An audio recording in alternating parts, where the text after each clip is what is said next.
I thought I'd come by for a personal inspection. Okay, we get in, sir. I guess so. Sure, why not? Well, men, how's it going? I want you to give me a fix on the entire situation. Not that good, sir. Oh, this is very, very, very bad. Main thing is not to panic.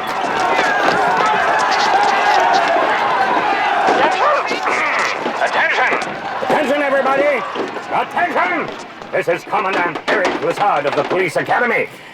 If you do not disperse immediately, my men and I will have to arrest you. You have 5 seconds to move away. 5, 4, 3...